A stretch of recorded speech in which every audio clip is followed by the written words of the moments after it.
Selamat sore Tribuners, Anda sedang menyaksikan live update Tribun News bersama saya Firdananda. Sore ini kan kami sajikan informasi terkini dan menarik untuk Anda yang dilaporkan secara langsung oleh reporter kami di lapangan. Dan inilah live update selengkapnya. Kita ke berita pertama, Saudara. Masjid Qiblatain menjadi salah satu masjid yang banyak dikunjungi jemaah umroh dan haji dari penjuru dunia ketika mereka berada di Madinah. Umat muslim meyakini masjid ini merupakan tempat ketika Rasulullah Nabi Muhammad menerima wahyu untuk mengubah arah kiblat. Selengkapnya akan disampaikan, berikut akan kami tampilkan liputan dari jurnalis kami dari Tribun Solo, Aji Bramasta. Nasabah atau kompleks masjid di Madinah sering didatangi oleh jamaah umroh maupun haji dari seluruh dunia. Meskipun namanya kompleks itu masjid atau masjid Nasabah, tapi sebetulnya dari nama masjid ditambah satu masjid Qiblat Ain yang ada di Madinah. Nah, saat ini saya ada di dalam masjid Qiblat Ain. Masjid ini sering dikunjungi juga oleh para jamaah haji dan umroh karena diyakini pada tahun 3 Hijriah, masjid ini menjadi tempat Nabi Muhammad SAW menerima waktu untuk mengubah arah kiblat dari yang semula ke Yerusalem atau Palestina Aqsa menuju ke Makkah atau Ka'bah. Saya Haji Bramasta, Ibu Yusuf, melaporkan dari Masjid Qiblat Ain Madinah tahun awal.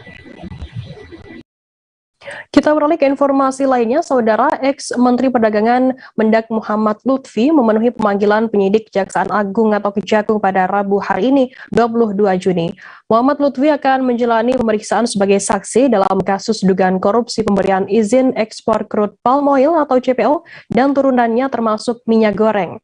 Muhammad Lutfi tampak datang sekira pukul 9:10 waktu Indonesia Barat di Gedung Bundar Jampitsus Kejagung Jalan Sultan Hasanuddin Kebayoran Baru, Jakarta Selatan. Informasi lebih lengkapnya akan disampaikan oleh rekan jurnalis kami dari tribunnews.com. Ada Iqman Ibrahim yang akan melaporkannya. Silakan rekan Iqman. Ya benar rekan Arista, memang tadi mantan Menteri Perdagangan Muhammad Lutfi akhirnya memenuhi pemeriksaan sebagai saksi dalam kasus dugaan korupsi pemberian izin ekspor minyak goreng pada periode 2001 hingga 2022.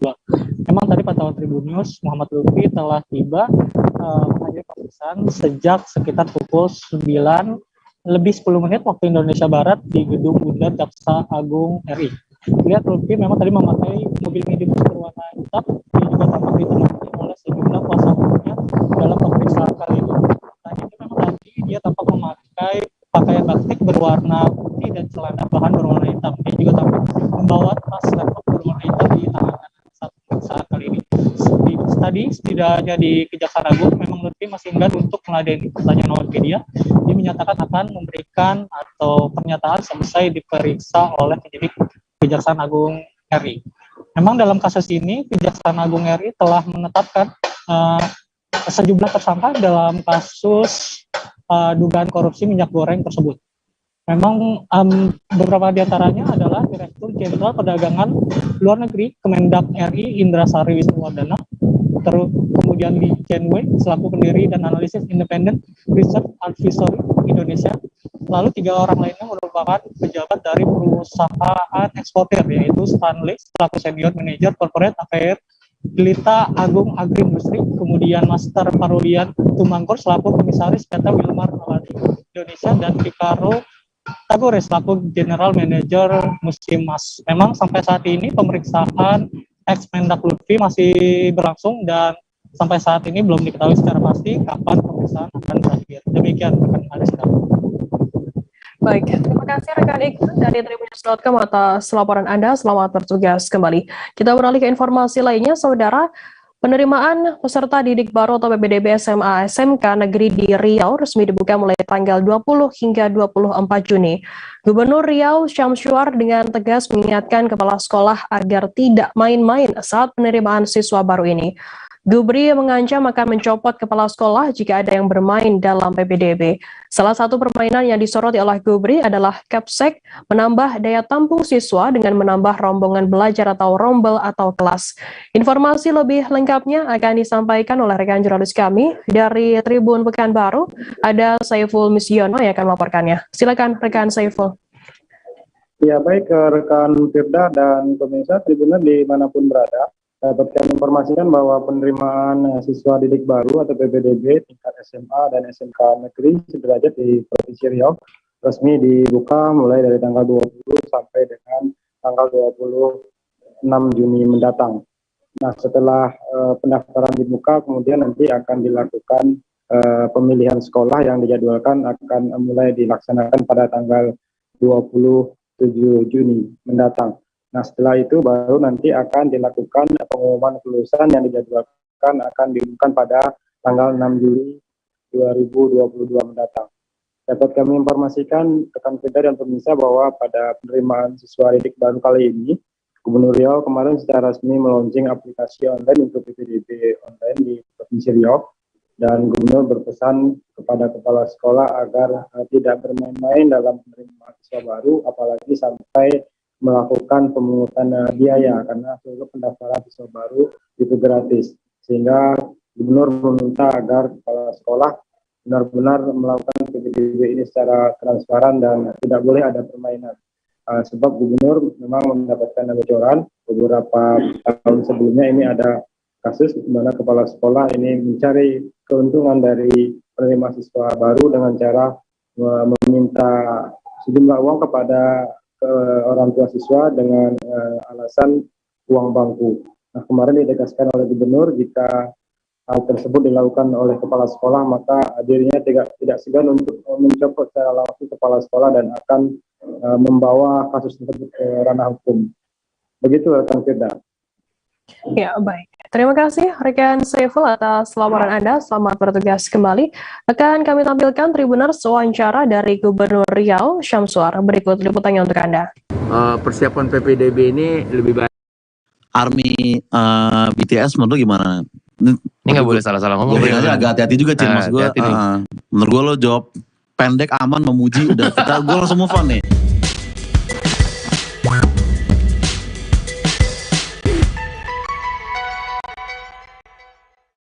Kembali lagi di MLD Podcast bersama gue Ozar Rangkuti. Gue senang banget bisa diundang kesini lagi ya. Semoga MLD nggak trauma mengajak gue sebagai host karena terakhir gue di sini ada video yang dipotong dan di-upload di TikTok dan dikepung oleh SJW mental health. Tapi regardless itu semua, kita hari ini kembali dengan topik yang baru yaitu fandom culture gitu kan. Bagaimana cara orang ngefans sama idolanya. Dan narasumbernya kita udah bersama dengan Acin dari Depan Turas dan juga Bang Sansan dari Piwi Gaskin gitu. Mungkin Bang Sansan dulu. Bang, lu pernah gak ngefans sama seseorang atau sesuatu apa grup band atau apa? Paling yang nemenin gue dari pertama kali gue akhirnya kenal band, gue ngefans sama Billy Joe Armstrong. Iya, oh iya dia. Bener emang dia apa kayak membangun emosi crowd tuh bikin merinding banget Bang. Kayak makin tua tuh dia makin matang gitu sih. Makin matang, iya. Makin jadi. Berarti lu nggak, karena kan kayaknya waktu Green Day dari zaman popang terus berubah jadi American Idiot tuh ada fanbase yang kayak wah pecah gitu, tapi ada juga yang kayak wah sell out nih gitu kan. Lu nggak termasuk yang itu Bang ya? Gue kalau misalkan udah suka sama orang kayak, jadi ada dua band yang gue punya tatonya di tangan gue, Incubus sama Green Day. Oke. Itu mereka juga kan pernah begitu gitu. Incubus berubah begitu basisnya ganti jadi band Kenny gitu kan. Musiknya berubah juga. Green Day juga begitu. Tapi gue berusaha untuk pelajari nih kalau misalkan mereka udah bikin kayak gini ya gue harus suka gitu. Sampai sekarang lo masih ngikutin? Masih ya Green Day ya. Oke. Acin, ada Cin? Apa ya? Gak harus grup band juga misalnya apapun lah. Tapi grup band juga gak apa-apa juga. Sebenarnya banyak sih ngefans sama orang. Cuma apa ya yang paling ada sih, apa ya? Jangan ngefans sama personil lu sendiri gitu. Kayak gue ngefans ya udah harus. Namanya juga teman lu sendiri kan. Gue suka Libertines. Oh ini Libertines ya. Pete Doherty ya? Sikalnya gue sukanya. Oh si vokal satu laginya. Kan kalau Pete Doherty tuh Libertines sama Baby Shambles. Tapi lu lebih ke Libertines-nya. Si Carl-nya, si yang satu lagi. Oh, si Carl-nya. Itu punya proyek si Pete-nya bikin Baby Shambles, dia bikin Dirty Pretty Things kalau nggak salah. Oh ya, oke, Libertines dan Green Day ya, Billy Joe. Nah, sebelum kita lanjut teman-teman dari MLD, jangan lupa di follow Instagram @MLDspot. Kita juga ada di Spotify MLD Podcast dan YouTube MLD Spot TV. Jangan lupa di subscribe dan bunyikan loncengnya. Nah, pertama nih kita jawab pertanyaan dari Instagram dulu Bang ya. Jadi kita udah nanya, kita ngajak followers buat ngefans diem-diem atau ikutan fanbase gitu pertanyaannya. Nah, ada yang jawab pertama dari Ganis Rafita ikut fanbase gitu, itu biasa kan. Terus dari masa sih Res, katanya diem-diem tiba-tiba jadian, wah. Bisa gitu lu fan. Baik. Itu mah bukan fanbase kali lu. Terus dari Ibnu Sina katanya paling gak demen sama fanbase-fanbasean. Kalau ngefans ya support karyanya aja gitu. Sebenarnya mensupport karya belum tentu fanbase Bang ya, dan fanbase belum tentu mensupport karya juga gitu ya. Banyak juga mungkin ABK yang ngakunya ABK banget, tapi lu pernah nonton Panturas? Pernah, di mana? YouTube gitu. Itu kan belum mensupport karya ibaratnya ya. Atau nunggu gratisan gitu. Atau kayak download dari, tapi udah nggak ada kayaknya udah download ya. Udah nggak ada di Spotify ya. Platformnya banget. Berarti udah pembajakan dari fanbase gitu udah ini Bang ya. Soalnya gue sebenarnya misalnya gue ngaku gue ngefans Green Day juga, cuman gue akuin ya dulu kayak pas gue SMP gitu ya gue sempat juga download gitu atau convert dari YouTube gitu ya. Kalau zaman sekarang berarti udah lebih mudah nggak menjadi fanbase yang true? Zaman gue dulu tuh kita bisa satu orang yang punya kasetnya gitu, ditaruh di deck B. Gue pakai kaset kosong, gue taruh di deck A gitu. Terus habis itu dulu kan banyak banget tuh bajakan di Blok M. Iya, di ITS. Sepanjang jembatan di atas tuh gitu. Jadi emang cuman sekarang tuh lebih digampangin karena buat lu jadi suka sama seorang dan tahu sama karyanya ya internet cuy. Itu udah ngegampangin banget lagi buat sebenarnya nonton YouTube dari akun official juga udah mensupport kan. Udah. Dulu kan di ITC Fatmawati juga banyak tuh Bang, misalnya kayak CD Beatles kok lagunya bisa 100 gitu kan. Perasaan di mobil gue lagu cuma 9 kok ini. Bisa cepet gitu MP3 gitu MP3 ya. Sekarang udah nggak ada lah kayak gitu ya. Nah tapi untuk Bang Sansan ya, arti idola buat lu tuh apa sih? Apakah untuk bisa kita jadikan role model atau kita sebatas ya udah bangku penonton aja gitu? Role model sih. Role model. Semuanya gue ikutin dulu. Gue jalanin sampai akhirnya bisa banyak yang dicontoh. Jelek dan buruk, baik dan buruk. Baik dan buruk ya. Baik dan buruknya lah. Kalau dari Billy Joe di atas panggung misalnya Bang apa Bang? Powernya nggak bisa habis. Powernya nggak bisa habis ya. Terakhir gue nonton dia tuh kebetulan waktu itu Piwi jadi salah satu line up di Summer Sonic 2012. Summer Sonic. Jadi pas di Jepang itu sampai akhirnya gue tungguin malamnya dia main, udah kelar main. Lu bayangin kita main dari siang ya. Kita nungguin sampai malam. Dia main terakhir ya? Dia main terakhir. Di stadium itu gitu kan. Sedangkan panggung yang lain jauh-jauh banget deh. Kayak dari sini ke mana tahu gitu. Cuman akhirnya kita nungguin sampai situ, begitu udah kelar, kebetulan di panggung yang jauh sana closingnya Siguros. Oke. Nah, jadi udah puas di sini, jalan kaki ke tempat yang jauh, kita buka sepatu, nyender di belakang dengerin Siguros. Wah, pas banget kayak emang udah disetting buat seperti itu mungkin. Nggak pulang akhirnya kita ke hotel. Nggak pulang hotel gitu. Emang nggak mampu juga, kereta udah nggak ada cuma taksi sana mahal. Iya. Gagal pulang akhirnya. Itulah bayaran dari nonton Green Day dan Siguros itu ya. Baik tuh.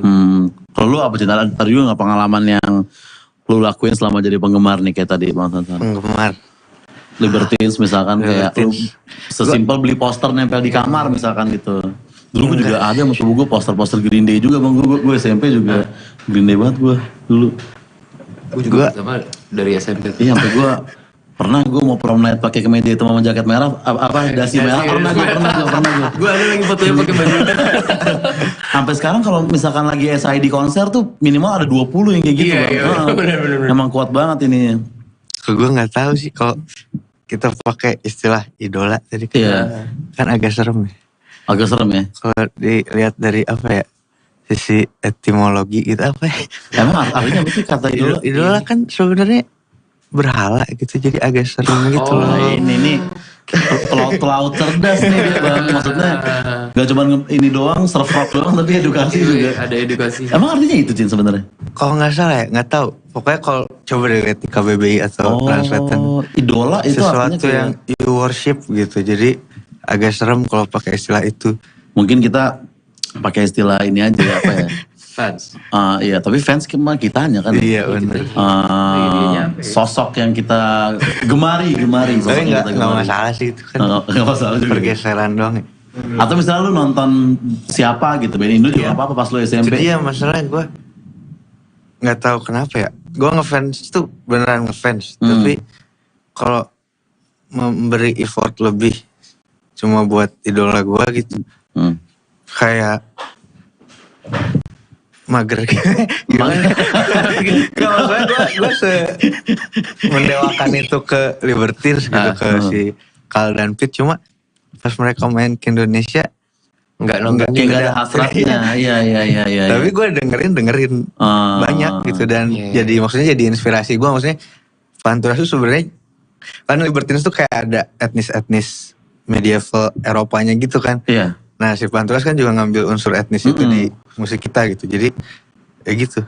Berarti ya beda cara ini aja, menggemarinya aja ya. Nggak lari. Sebenarnya nggak semua fans musik larinya kepengen nonton. Bener, juga ya. Ada juga yang menerapkan di ininya. Berarti dari Pete Doherty dari Libertines yang lo ambil tuh musiknya gitu ya.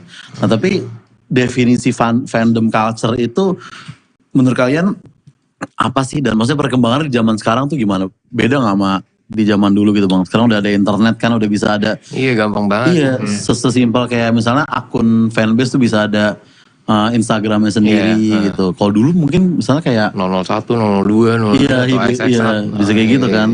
Kalau dibandingkan sama zaman dulu apa itu beda Bang? Mungkin kan Piugas kan udah lebih lama dulu aja lu punya Friendster kayak ada batasnya gitu kan. Akhirnya lu punya account nomor 2, nomor 3 gitu lu punya. Iya. Gue cuma sampai 1 doang, tapi biasanya kalau cewek-cewek cakep tuh bisa sampai 4 iya, gitu Cin kalau di Friendster kan. Ya kebetulan juga Piwi waktu itu gede dan terlahir di momen yang cukup tepat waktu itu, zamannya MySpace ya. Oh iya MySpace ya. Emang internet lagi oke, baru masuk, terus ada platform yang bisa ngenalin si musik yang kita buat gitu ke orang yang lebih luas gitu loh. Sampai ke luar negeri segala macam. Kita dulu sampai bagi-bagi waktu buat ngerjain manning si MySpace-nya sendiri. Akun MySpace-nya sendiri gitu ya. Kalau zaman dulu kan gak bisa kan. Lu cari lirik aja sebelum era itu ada Easy Lyrics. Ya. Segala macam ya. Gue biasanya tuh dengerin, terus habis itu nulis sendiri gitu lah di depan kompo gitu kan. Di binder gue. Iya sama gitu. Biarpun bener atau enggaknya gue juga gak yakin nih, tapi paling gak pronunciation-nya nyampe aja gitu. Karena di sekolah tuh debat juga tuh lagunya Eminem, gue kayak enggak nih dia bilang ini men. Enggak dia bilang ini. Eminem lagi lu bahas. Eminem lagi agak cepet kan. Gila jimat banget ya. Dan dulu tuh kayaknya kalau untuk tahu liriknya. Lu nge-breakdown satu lagu itu ngabisin berapa hari itu? Eminem lumayan lama sih. Tapi ada satu part doang waktu itu apa gitu gue lupa. Kalau dulu kan untuk tahu lirik kita harus beli ininya kan. Kalau sekarang bahkan Spotify aja kadang-kadang udah ada yang ada liriknya. Jadi sebenarnya menjadi fandom sekarang lebih dipermudah dalam tanda kutip ya. Dibanding zaman dulu ya. Tapi itu mengurangi effort mereka juga gak menurut lo? Kayak karena mudah nih jadi kayak ya gak terlalu jauh lagi effortnya gitu. Kayak gak usah lah gue beli rilisan fisik, orang ada di Spotify kok gitu. Untuk sisi mereka ya. Untuk sisi mereka ya. Tapi enggak juga sih menurut gue sampai sekarang masih ya gue gak tahu ya kalau misalkan anak sekarang ya. Cuman kalau misalkan gue tetap butuh si rilisan fisik itu buat memorabilia kali ya. Ada sentimental di balik itu sampai akhirnya gue punya ini. Dan dulu yang selalu yang gue buka pertama tuh Thanks To-nya. Gue paling sebel kalau misalkan buka kaset nggak ada liriknya. Jadi cuman yang ada kan dulu kan band yang begitu cuman dibuka gini. Ya elah. Gitu. Sama Thanks To tuh gue lumayan suka bacain Thanks To karena akhirnya kan kita bisa tahu circle-nya mereka tuh di mana. Siapa aja. benar-benar emang internet sih. Kayak misalnya selain band, misalnya kayak fans klub bola gitu bang, kayak dulu gue pas bocah suka MU tuh, misalnya Liga Champion gue harus. Gue juga dulu suka MU. MU kan, karena emang kayaknya MU zaman itu emang gue kayaknya keren banget, kayak film gitu. Iya, gue kayaknya karena logonya deh. Iya, logonya juga Cuman keren. itu doang. Padahal mah gue gak nonton bola. Gue nonton bola 4 tahun sekali kayaknya. Kalau Piala Dunia doang. Itu juga bareng anak-anak. Nah tapi dulu gue misalnya MU main Liga Champion tuh gue harus kan 1:30 pagi tuh. Gue kalau gak begadang, kalau gak harus alarm pas gue masih kecil kan. Nah kalau sekarang kayak misalnya fans MU lu gak nonton, ntar gue tunggu dari ini aja Footy Room gitu, Footy Room doang. Itu kan udah agak mengurangi effortnya juga kan sebenarnya kan. Nah tapi kan misalnya fans bola tuh sering ada quotes ini kalau di Twitter bang, kayak lu ngapain sih ngefans sampai segitunya, dia aja nggak tahu lu hidup gitu. Itu menurut lu relevan gak sih quotes kayak gitu? Support gak sih? Iya makanya dari manapun ya, biarpun emang kita juga kalau misalkan ada kawan gue yang support Piwi, tapi kan gue belum tentu harus tahu juga kan gitu. Iya, support sih. Iya nggak harus, sebenarnya nggak ada hubungannya ya. Libertines juga belum tentu tahu ada Acin di Jatinangor maksud gue kan, jadi nggak harus repot juga kalau satu-satu dia harus kenal kan kapan bikin lagunya ya Cine. Gak masalah sih. Gue Gak sih masalah. sebenarnya penganut yang tadi tuh yang apa tadi? Mana? Lupa gue tadi bahasannya apa. Ini yang lu bilang lu nggak terlalu pengen. Ya kan nyambung tuh sama yang. Tapi ya nggak masalah ya. Ya udahlah. Gak masalah juga ya sebenarnya. Iya. Tadi support support lah. Support Apapun caranya gitu. Iya sih. Dengan lu nonton, dengan lu beli apapun yang dia keluarin. Dan menurut gua selain mensupport idola, kita juga harus mensupport Instagram @mldspot dan subscribe di YouTube-nya MLD Spot TV dan juga dengarkan di Spotify-nya MLD Podcast ada bang. Ini ada. Nah, tapi menurut lu berdua yang bikin penggemar itu attach banget sama idolanya tuh apa bang? Apakah dia relate kayak tadi kayak gue nih, atau kayak emang dia keren banget gitu? Kayak gimana Bapak? Kayak misalnya lu pasti kan ngefans gak cuman Green Day doang, pasti ada banyak band lain gitu. Tapi yang lu sampai bela-belain tadi nungguin di Summer Sonic itu. Iya. Nah apa yang bikin? Juga gue lagi di Jepang ya, gue habisin aja di sana. Iya sih. Cuma kan bisa aja lu kayak misalnya istirahat dulu atau ngapain gitu. Kan tadi kalau mau pulang mahal harganya. Oh iya, pasti lumayan di sana. Iya. Apa kira-kira yang bikin penggemar itu bisa attach banget sampai nempel poster lah gitu? Atau misalnya lu sampai NATO kan cuma Green Day sama Incubus gitu bang. Nah apa yang dua band itu attach di lu gitu sebagai person? Kalau gue dulu Cin. Silakan. Kalau gue si Billy Joe itu emang ya pembawaannya, karismanya, semuanya tuh menurut gue kalau misalkan gue jadi seorang frontman